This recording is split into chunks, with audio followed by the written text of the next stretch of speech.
ভারতে এমন এক প্রজাতির সাপ পাওয়া গেছে যেটি কামড়ালে বেশিরভাগ ক্ষেত্রে বোঝা যায় না। এই সাপটির নাম কমন ক্রেট। এই সাপ কামড়ালে ব্যথাও হয় না, কামড়ের দাগও খুব ঝাপসা হয়ে যায়। বন্যপ্রাণী বিশেষজ্ঞ স্পোনেল খাটাল, যিনি গত 22 বছর ধরে বন্যপ্রাণী নিয়ে কাজ করছেন, তিনি সংবাদ মাধ্যমে বলেন যে কমন ক্রেট এমন একটি সাপ যে কামড়ানোর পরেও মানুষ এটি বুঝতে পারে না। আসলে এর দাঁত খুব পাতলা এবং সূচের মতো ছোট। এমন অবস্থায় কাউকে কামড় দিলে তীব্র ব্যথা হয় না বা কামড়ানোর স্থানে দাঁতের চিহ্নও বসে না।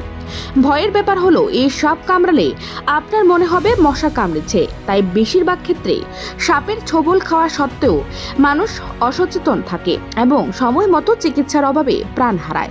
স্পোনেলের মতে এই সাপের মধ্যে নিউরোটক্সিন বিষ পাওয়া যায়, যা রক্তে মিশে যাওয়ার সাথে সাথে স্নায়ুতন্ত্রের ভয়ঙ্কর ক্ষতি করতে শুরু করে। সাধারণত ক্রেট নিশাচর এবং রাতে খাবারের জন্য শিকারে বের হয়। তারা বেশিরভাগই ব্যাঙ, টিকটিকি এবং ইঁদুরের সন্ধানে বাড়িতে প্রবেশ করতে পছন্দ করে। ঠান্ডা রক্তাক্ত হওয়ার পাশাপাশি এরা জানালা দরজার দেওয়ালেও চড়তে পারদর্শী। তাই অনেক সময় শিকারের সন্ধানে তারা ঘরে ঢুকে বিছানায় উঠে যায়, সেখানে ঘুমন্ত মানুষকে স্পর্শ করার সাথে সাথেই আত্মরক্ষায় কামড়ায়। বহু ক্ষেত্রে এই সাপের কামড় মানুষ বুঝতে না পারার কারণে ঘুমের মধ্যেই সে মারা যায়।